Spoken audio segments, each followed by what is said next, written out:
All right. I tried to contact you, Tom, this past week. I've been working with a friend in the past couple of weeks, and he's, let's say, more advanced in matters of NPMR exploration, and it seems that he's able to become operational with his intellect in NPMR, so to speak, and he's, so to speak, connecting to people telepathically, or that's how what he claims.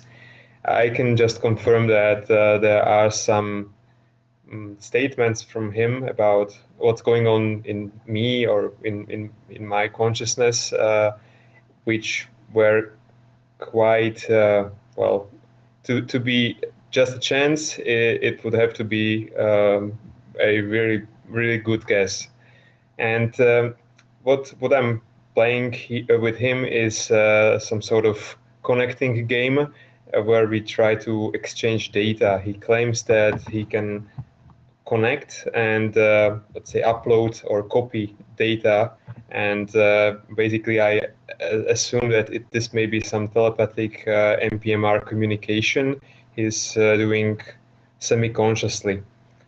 And the question is it possible, in your opinion, to work like this? And is it possible, for example, for him to help me overcome some issues, some fears, by, let's say, sharing his methods of balancing the imbalances or something like that on the data level? Okay, first of all, you said, is it possible? And yes, it's possible. I'm not sure exactly how you're exchanging data, but let me give you a couple of thoughts about how you can exchange data. You can exchange data with another being with your intent, and the exchange can go either way. You can listen at what it is they are sending you, and you can ask them direct questions, and you will get answers. So it's like you're talking to their consciousness, but not necessarily to their avatar. You see, and though the avatar is busy, their avatar may be busy doing something else, maybe swimming laps in the pool or something, thinking about not swallowing water. You could be talking to them about some other problem. You're talking directly to their IUOC. That's a rather simple thing. It's an easy thing to be able to do. It's just an exchange of data between IUOCs. And if they are willing to exchange the data with you, and you ask the questions and can listen to the data, if you can calm your own mind enough that the noise doesn't get in your way, then communicating with another person that way is a pretty easy thing to do, because it's what we're made to do. We're made to be able to do that, to communicate. And we do it without knowing that we do it all the time. So part of it is just the practice of being able to do it, getting a low noise connection, and having practiced it enough that you can separate out your own thoughts that might overlay or interpret on top of what you get. So yes, that is possible. Now, typically what that means is that you can talk telepathically. In other words, you talk in paragraphs. You get whole paragraphs at a time, whole chunks of meaning, ideas and concepts come all at once that you're exchanging. And those can be fairly accurate, but that's different than, say, I'm thinking of a series of numbers, and you think of a 7-digit number or something, or an 8-digit number, and see if you can guess it. That's a different sort of thing. That's not so much a telepathic thing as it is getting a very specific linear series of digits out of somebody else's mind. A different problem altogether. That also can be done, but if it's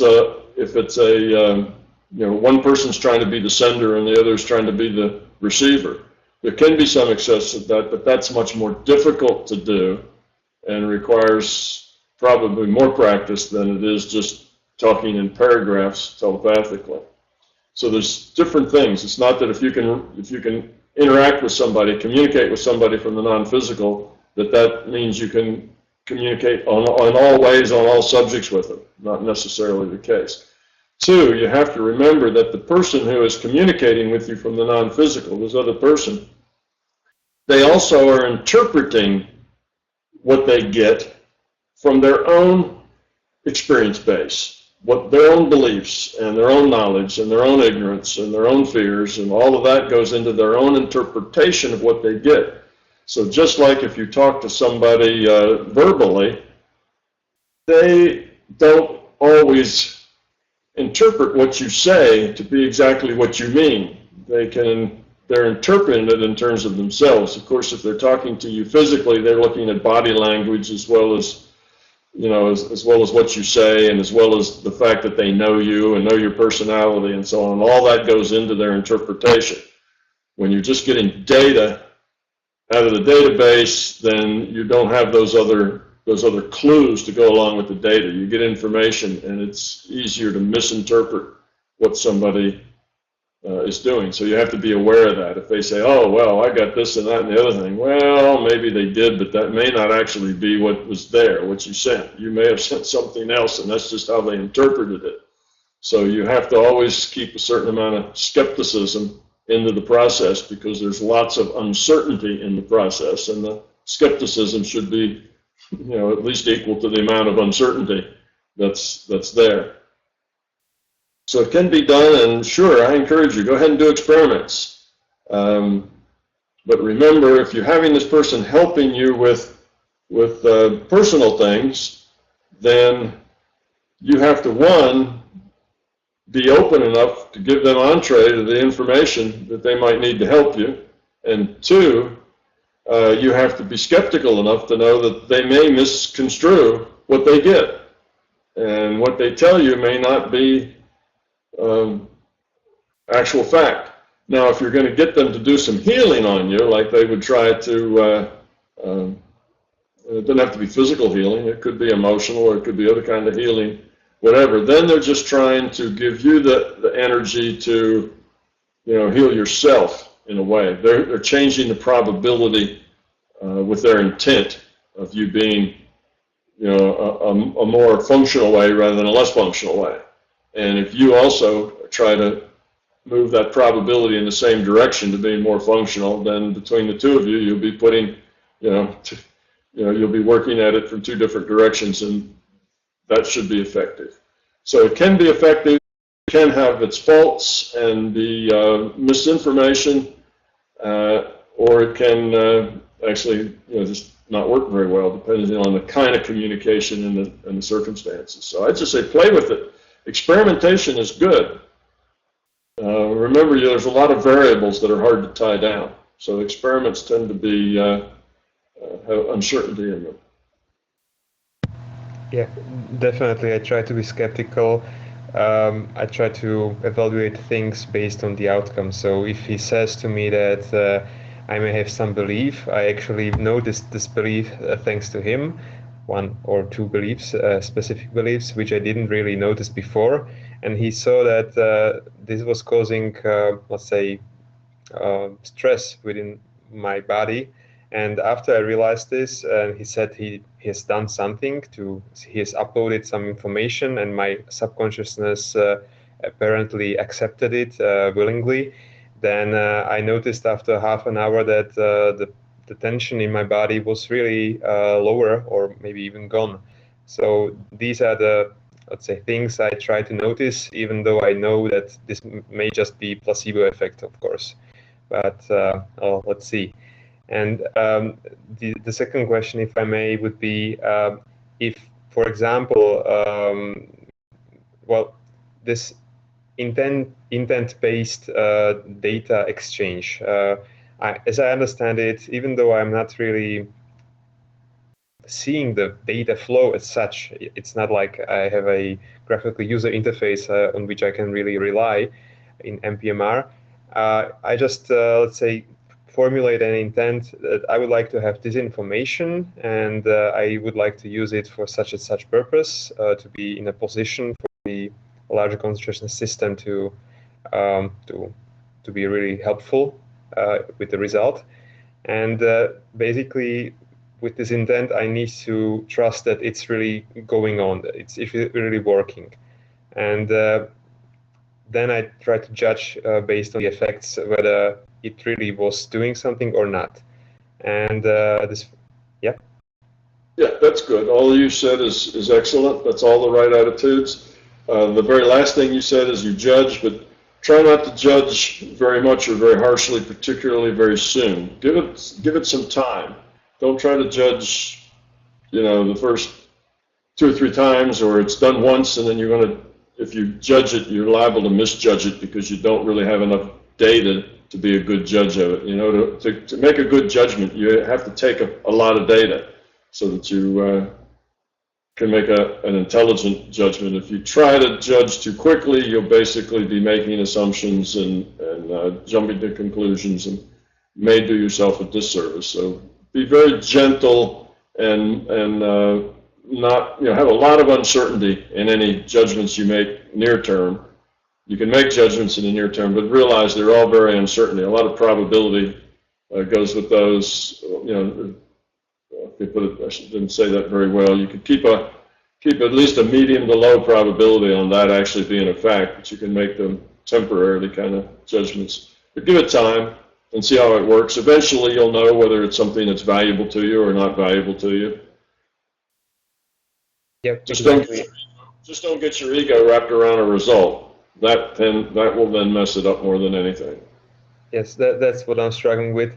And basically, the thing is, as I understood it, if I keep up with it, I will be able to really trust myself more and notice much more. And this is what my friend seems to be using after several years of this sort of work. He somehow notices or feels or knows conceptually that some data exchange is going on with some beings, and he wanted to know whether, for example, you will be able to consciously perceive somebody who is trying to contact you, or whether just your unconscious part, so to speak, or let's say your automatic NPMR part will be taking over and deciding what's best. That would depend. I've done it both ways.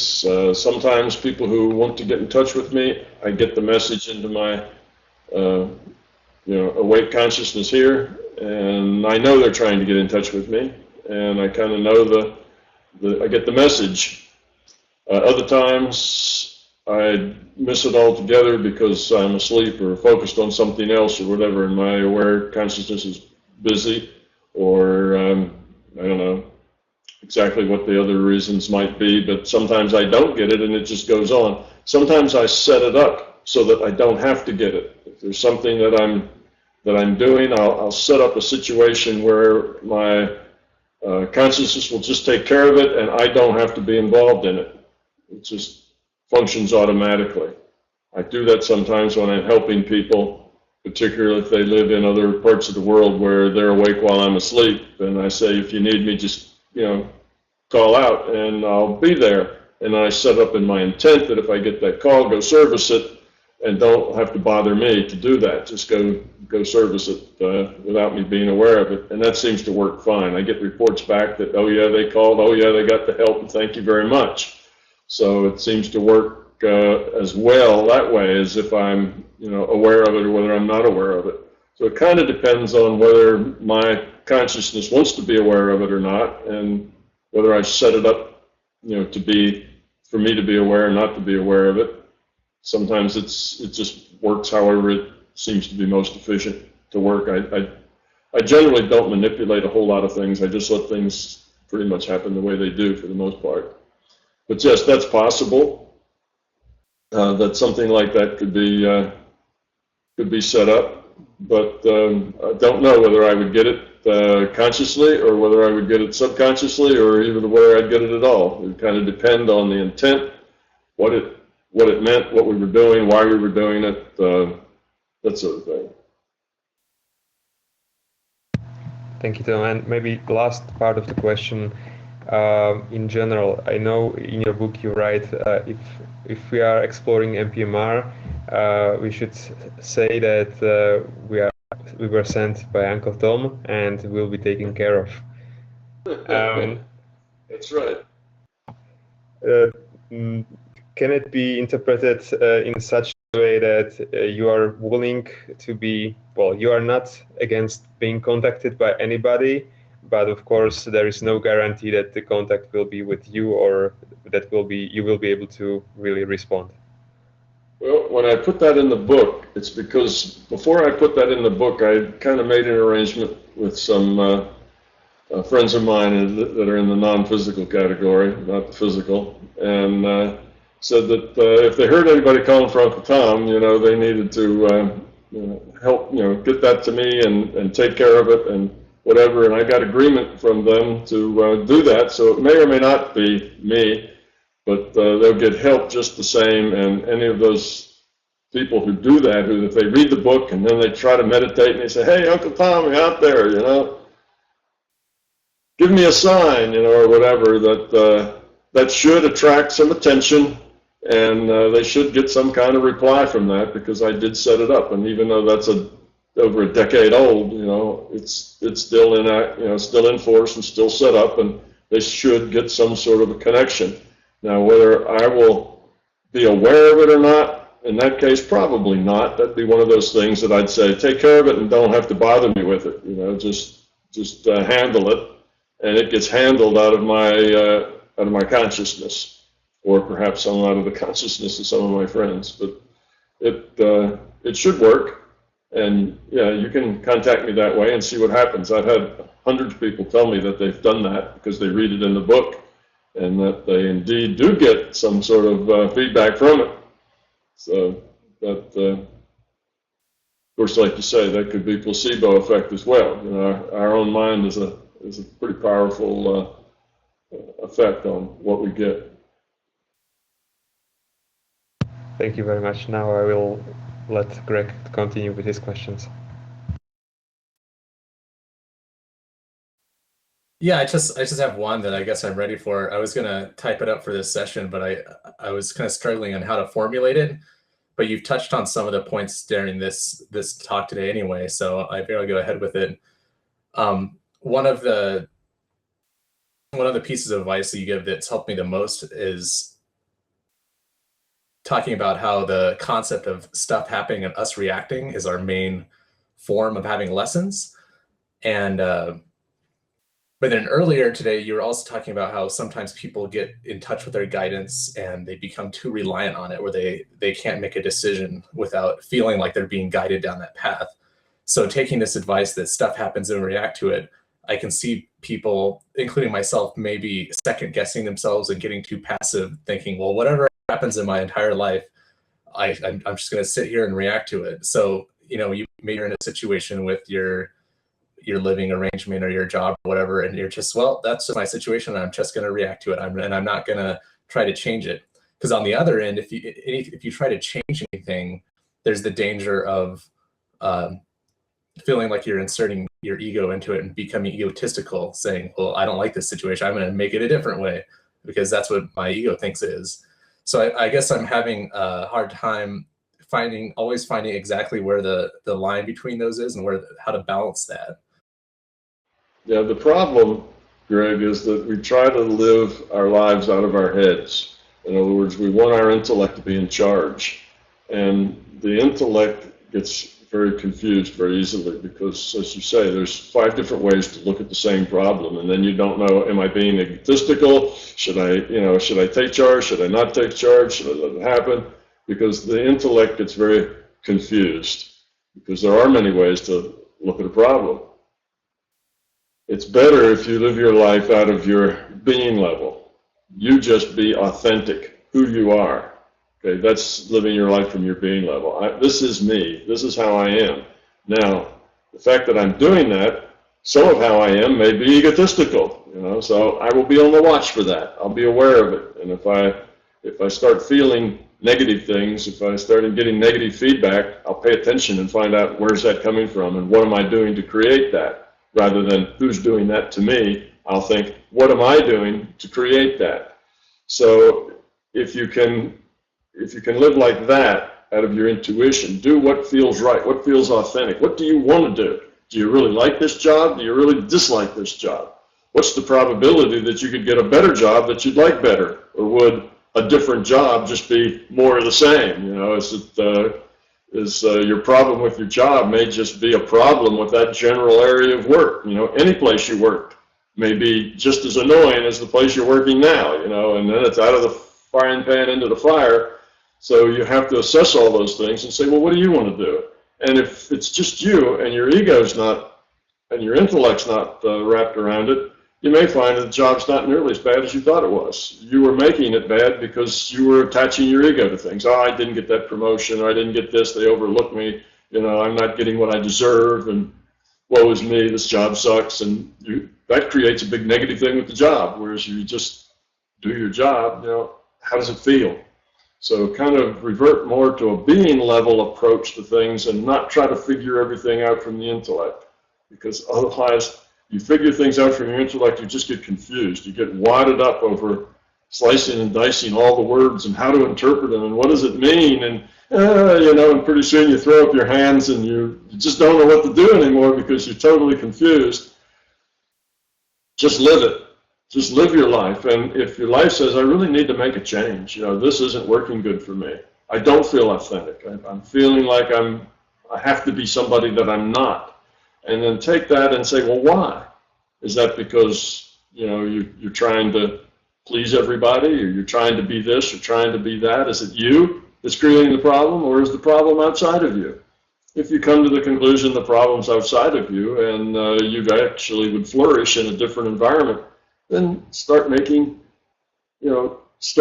progress toward changing your environment. Maybe that means you go back to school and learn some other, you know, profession so that you can get out of the one you're in, or you, whatever, you know, you go meet different people instead of meeting people in the same places. You start changing the way you do things, and that will kind of modify your life. But try from just beginning for being authentic. Just who am I? Aware of the problems that me being authentic causes, because if I'm an authentic jerk, you see, then that's me. I'm an authentic jerk, and I'll be jerky, and it's not that that's okay. Well, it's okay. I'm an authentic jerk, so it's all right if I'm a jerk, because that's me, and, you know, we have to just live with ourselves.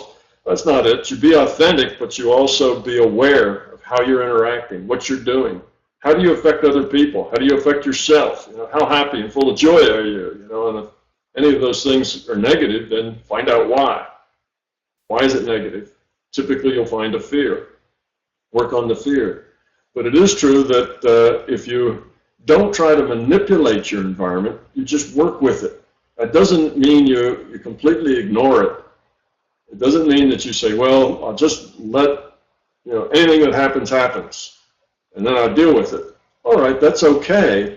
But you also have to plan, right? You got a mortgage payment to make, a car payment to make. You got you know, relationships you have to take care of. It's not just about you, you know, it's about other people, and you have obligations, you have duties, you have all kinds of things that in your interaction that there's lots of people have a little, you know, a little slice of you as to, you know, your time and your energy and that sort of thing, and you have to service all of that.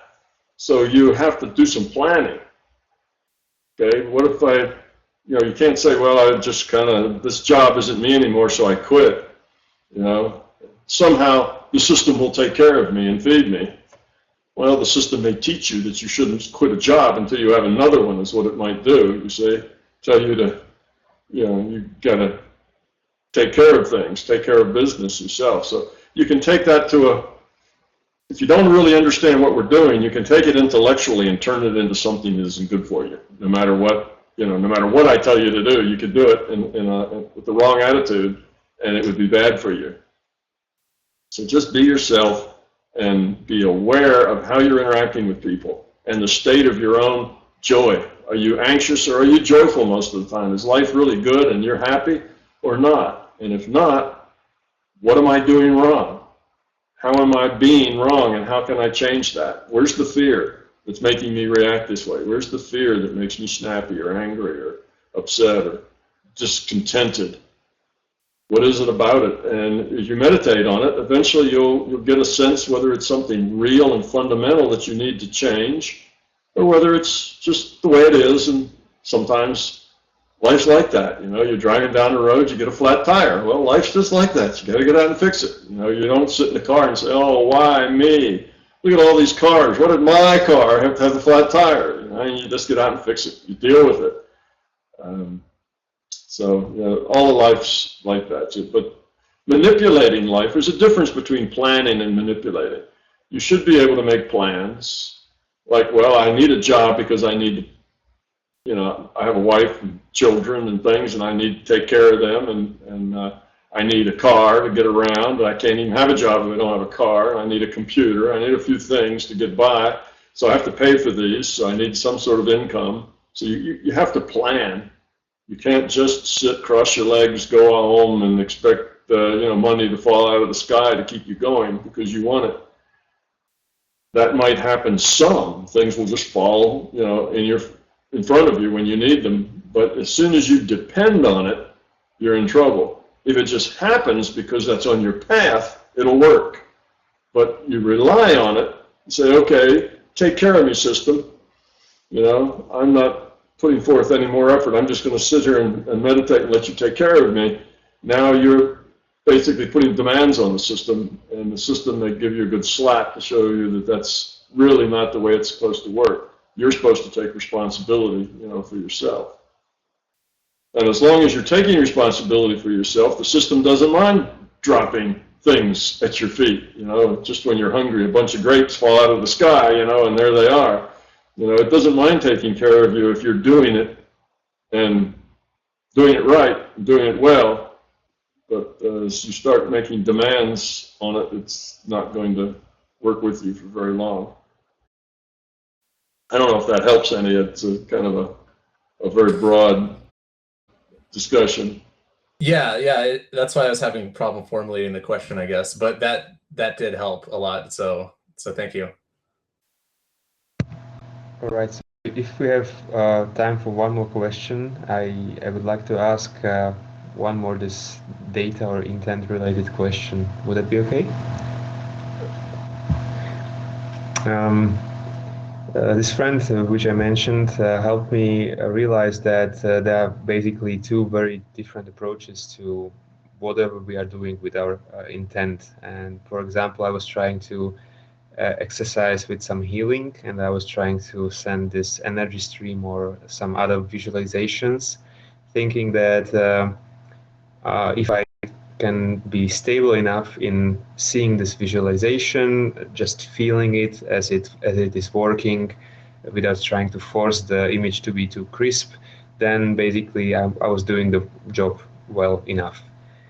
And of course, I was sometimes struggling with other thoughts that were intruding, and that was, in that case, some sort of meditation practice at the same time as I was trying to heal. And this friend of mine told me that I could use a little bit more information-based model, because this was basically an energy-based model where I perceived my intent as some sort of energy I was giving. But in an information model, I can see myself as some sort of computer with certain amount of resources based on my entropy. And I can basically set up a intent which should be working in the background, for example, for 20 minutes. I will formulate the intent, well, precisely like a lawyer, as you mentioned in the past in a few discussions. And basically with this and based out on the outcomes, I should be able to get much more confidence in what I'm doing, and it should work well enough or even better as the, let's say, the energy model where I was trying to keep the focus constantly on the one thing, and when I basically took away the focus, I was expecting the healing session to be over, right? And with this, I realized that basically I can maybe set up 3 or 4 intents in the background. Basically, maybe I would like to discover some limiting beliefs. The most limiting belief that affects that, let's say, restricts me, and which causes the most issues in my life. And maybe one intent for healing, one intent for finding the one thing that brings me joy in my life. And with this, I would have 3 processes, so to speak, running in the background. And the question is, do you see it like this? With practice, is this really how things are working for more advanced users, so to speak? Well, it works both ways. What you're talking about is 2 different tool sets. The active ingredient is still the same thing, and that is, your focused intent. That's still the active ingredient in both cases. And now you have 2 different tool sets for applying that intent, for focusing the intent and applying it. Now, both of them can work without a problem. It depends more on the individual as to which one I would say is the better method. That would just depend on the individual themselves. Some people setting up a system, as you call it, an information system, to run on its own, wouldn't, they would not resonate with that. It just wouldn't be a good metaphor for them. It wouldn't work very well. Others, it may work very well with them. So that kind of depends. So one, I'd say it's individual related. It's not that one method is more powerful than the other. Is that some people can use one method more powerfully than the other. Some could use the visualization method you started first more powerfully than they could the information method you talk about. So that's one thing. The important thing to know is that the effect you have is so proportional to the focused intent you put on the problem. Now, if you can keep something in the back of your mind, you're saying you start something, you can start 3 or 4 things, and keep that in the back of the mind that you are basically putting energy into those 3 or 4 things all the time. They're just there, running in the background. Well, that is putting a weak, let's say a relatively weak intent on a problem over a long period of time. That can add up to be a pretty powerful intent. If you dribble water in a bucket long enough, you'll fill the bucket up, even if it's a very slow dribble. On the other hand, the other method you were talking about was to put a lot of energy at once into a problem, and then when you're done, you're done. You forget about it till you do it again.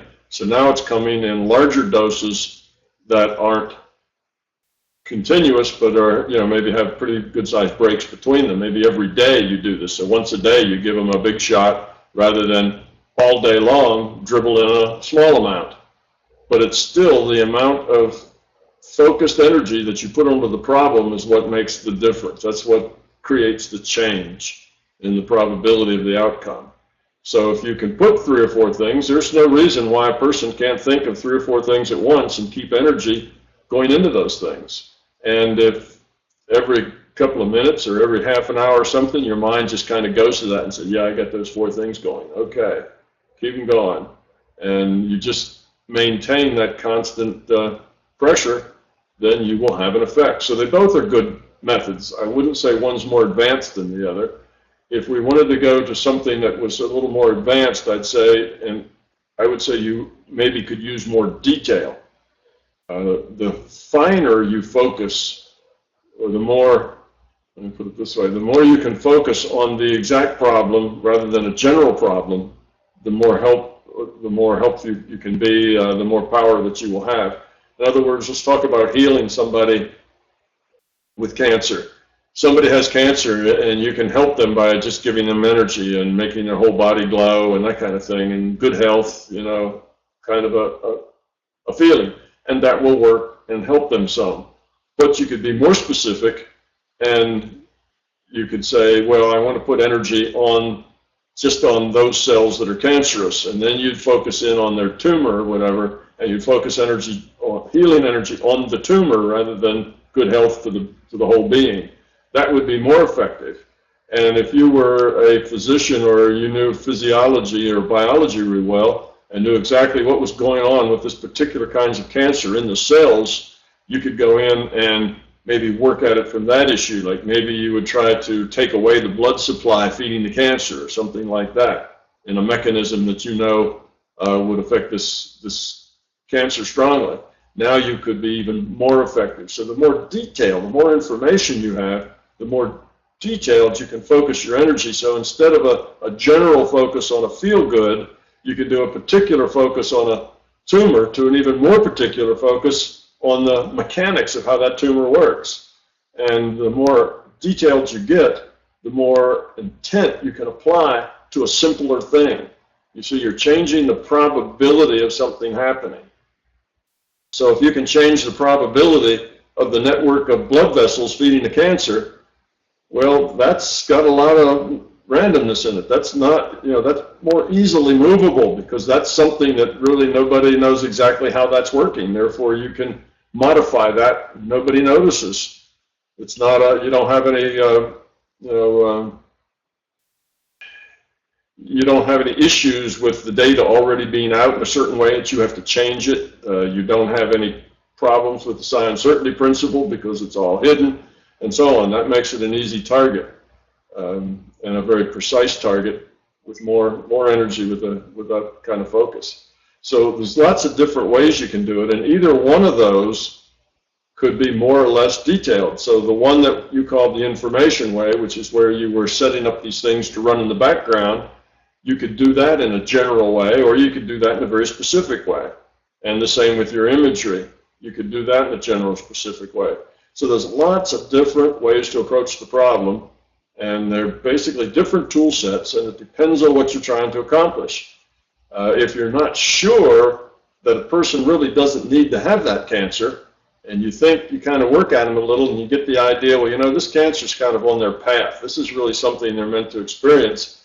Then you might back off and not work on the cancer, but try to give them something to help them deal with and grow from the experience.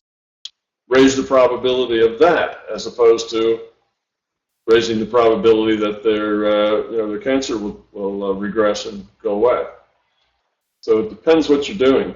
But any of those tools work. Yes, they all work, and they all can work more or less depending on how much intent you put to them, but the intent you put to them is really the active ingredient, not the tool set that you use. Some tool sets resonate and therefore more effective with some people than others. Thank you very much, Tom. The thing that caught me also today when you said you set up this communication when somebody asks for Uncle Tom and so on, it reminded me also in this related topic to a let's say recommendation from a quite good meditation teacher, Ajahn Brahm. He's very funny, and he said one thing in one of his videos that most people have a problem with meditation because they constantly interrupt the process. He recommended to basically having the intent of having a quiet mind and letting it be quiet, not constantly checking whether it's already quiet. And in the past weeks, when I worked with my intent in this respect, it suddenly struck a note, because that was exactly what I was always doing wrong. I was always comparing whether I'm already quiet enough in my consciousness, whether I'm doing it correct. And I know I shouldn't be doing it, but basically how can we otherwise know whether we are doing it or not if we don't check? And now that's the same problem we just talked about. That's the left brain that wants to know and wants to be in control and wants to run everything.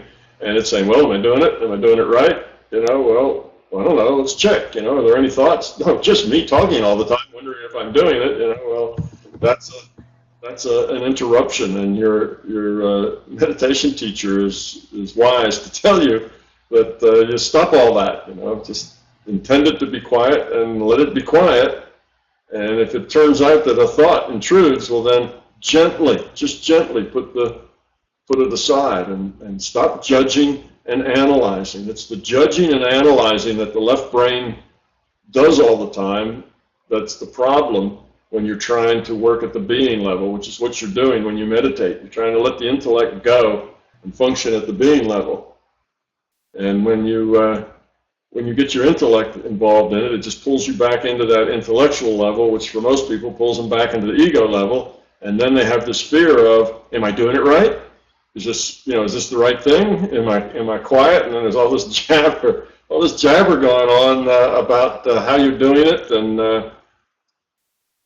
an analysis and judging. And you just need to put all that aside. You'd be better off just to let it happen and then try to correct it next time, rather than to keep talking to yourself and trying to figure out what you should be doing next. It's like Greg, who has his intellect saying, well, should I just let everything happen and just deal with it, or should I plan, or should I look ahead? And every way he looks at it, he can find something right and something wrong with it, and then he gets totally confused which way to go. That's your intellect driving you nuts. You need to tell your intellect to sit down and be quiet sometimes and just let the process go on, and I'll analyze it later. I'll deal with it later. Now I'm just going to experience it. And anything I do to modify it, like if I do suddenly find myself thinking about going shopping the next day, I will just say, oh, okay, just let that go. And you won't get, now look what I've done. Now I'm thinking about shopping. You get your ego wrapped around it, and you start to castigate yourself for doing it wrong, and I'm not going to get this right. And all that just gets in the way. You just gently put it aside and go back to what you're doing and just experience it. And if you get interruptions every 5 minutes, well, that's all right. Next time, maybe it'll be only every 4.5 minutes. Or 6 minutes or 10 minutes. It'll change, and eventually it'll get the way you want it to be. Exactly. That's exactly. And the funny thing is, in these experiments, and I think it could be also valuable for some people who will hear this, I noticed that, this friend of mine, he told me how many processes I may have running in my background, so to speak, but I really wasn't aware of them at first. That's the thing. If I set some intents, they just were there. I just know that I've set up something, but I didn't have to think about it.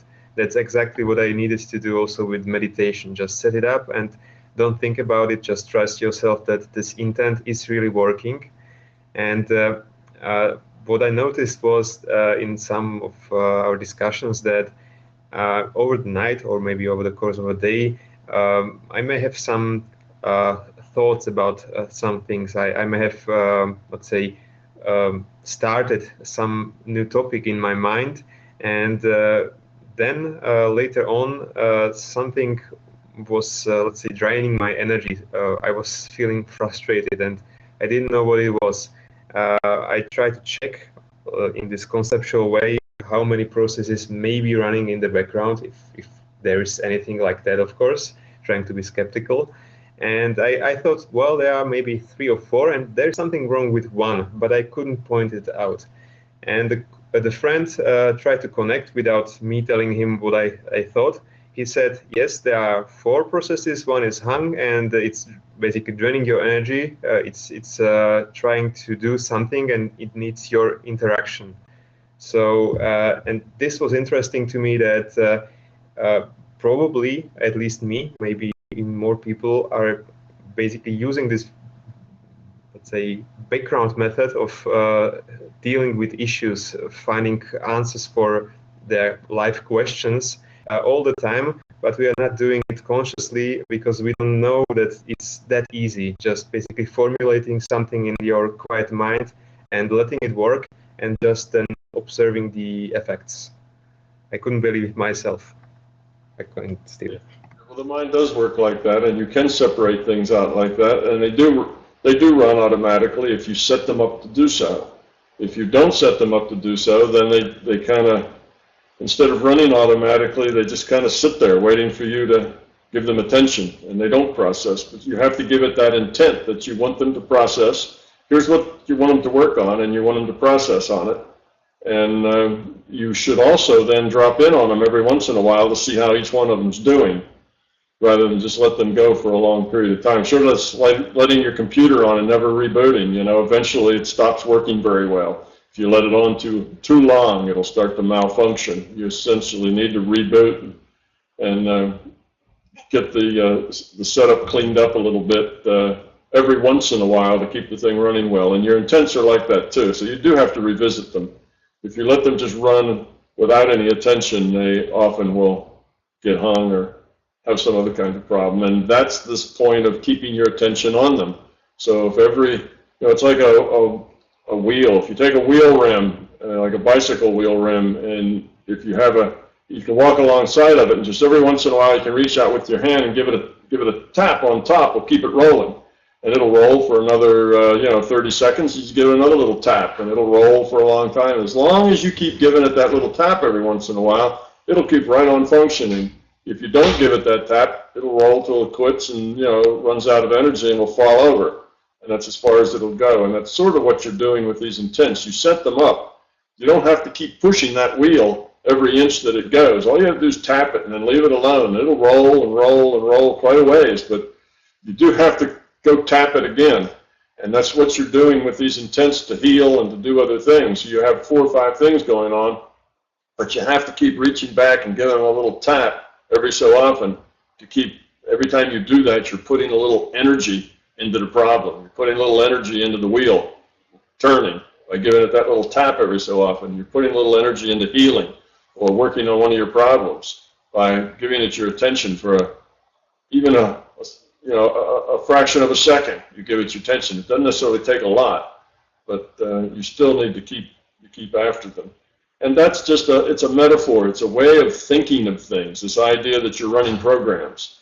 It's a metaphor for describing the way that consciousness works. But consciousness is a digital information system. So you can think of all the things that digital information systems can do. That's what your mind can do. So it's a decent metaphor to think of it as breaking it into sub-programs that are running all the time. That's a good metaphor. There are other metaphors that work as well, but using that as a metaphor, particularly for somebody that works on computers like you do, it's just a natural. I can see that metaphor should resonate with you. Some people it just would leave flat. They wouldn't get that at all.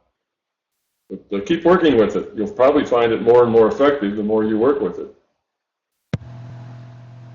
Thank you, Tom.